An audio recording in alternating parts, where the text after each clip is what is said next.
Hello, hello, hello. Call me an anti, and I guess this is the 15th episode of Shit Larry Say. I've let my brand get a bit muddled lately, but here we go.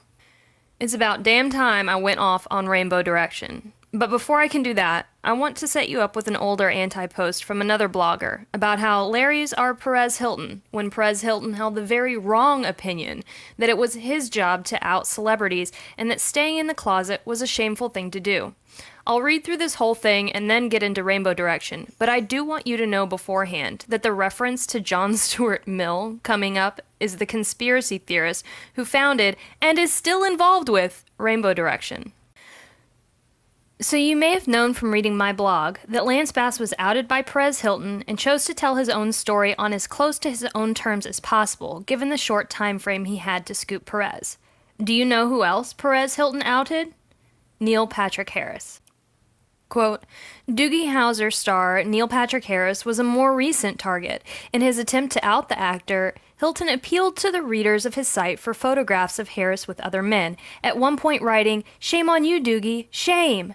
After Harris came out, Hilton wrote a gloating post, "We are so proud, despite the naysayers, in having a hand in bringing about a change. We've said it before and we will say it again. The closet no longer exists if you're a celebrity or a politician." End quote.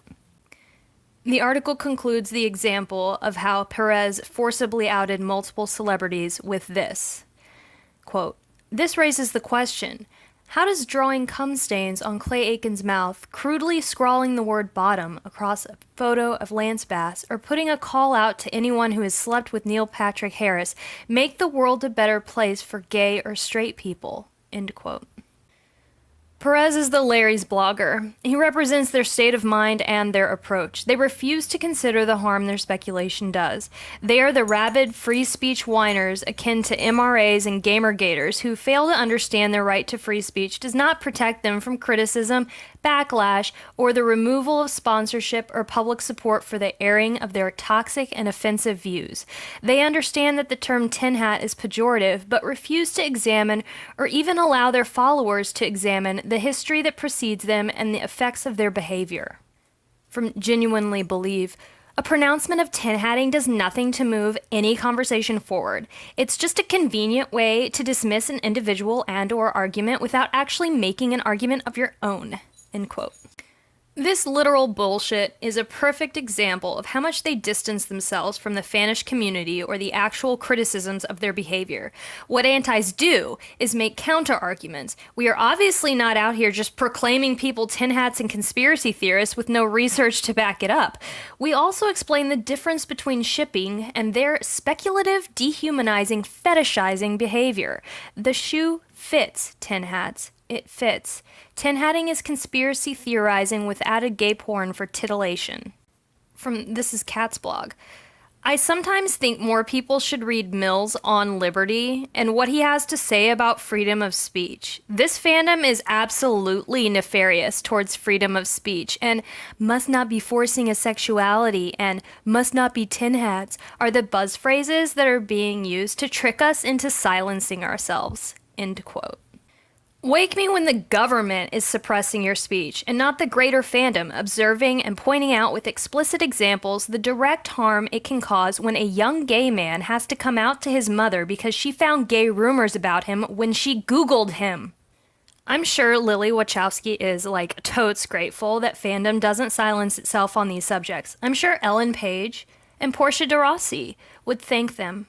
Lance Bass, Neil Patrick Harris, and all forcibly outed celebrities who were blackmailed and suffered anxiety, and whom Larrys have yet to even acknowledge had these things happen to them because Lance Bass has a beard, who was in love with him and had no idea he was gay, didn't have a contract to pretend to be his lover or date him for the PR. From 50 Shades of Yellow, an article you all must read, social hierarchy could no longer be determined by who was in on the secret as much as who was the first to share the secret with everyone else. Information that had once been circulated only in confined, exclusive communities was now to be propagated by design. I would just love for Larry's to admit they are Team Perez Hilton and agree with his methods. They don't give a shit about the LGBTQIA+ community or their safety. They care about displaying and flaunting what they believe to know about queer celebrities and want to be the first to disseminate that information to the world and bask in the knowledge that they scooped it. They care about being the tin hats who are the ones to be right, not about whether Louis and Harry are happy and loved and comfortable in their lives. The big Larrys only care about broadcasting their party line to the widest audience possible. They will spare no lie, no form of manipulation in achieving their goals. They have no loyalty to consistency and will jettison villains to replace them with others on a weekly basis if they must to keep that story going. The relentless claim that Larry are prisoners in their own lives and that nothing we see is real. No event is too big or too small that the narrative can't account for it, with the inevitable result that everything, and therefore nothing at all, is exclusive to the Tin Hatters' worldview. The loss of their centrality to fan culture is only proof that they wield powerful, dangerous truths the management is trying to suppress. 50 Shades of Yellow. Very little of what the big Larrys are telling you has a sound basis in reality. They know nothing. They have nothing but their own hot air and sense of self-importance. They have nothing but rhetoric to justify their behavior and erase the impact they have on the lives of the people they claim to love. They would have us believe that all of these outed celebrities were either forced into the closet and grateful for the exposure, or that their coming out was completely organic and not inspired, hastened, or necessitated by invasive speculation or blackmail in the first place. They are lying. They are liars and manipulators. They are toxic to fandom as a whole and LGBTQIA+ culture in specific. They exist not because of conspiracy, but because of followers. How long will people give them that before the audience finally realizes they're being played? That post, originally posted in June of 2016, is especially relevant today because of Ellen Page's Facebook post on the 10th of November that detailed how degrading it was for Brett Ratner to speak about her sexuality and out her before she discovered it herself. And you could probably guess it by now, but Larrys are using that post and twisting it to apply to Larry Stylinson, and not in the way that they should. They're Brett Ratner in this story. Disgusting.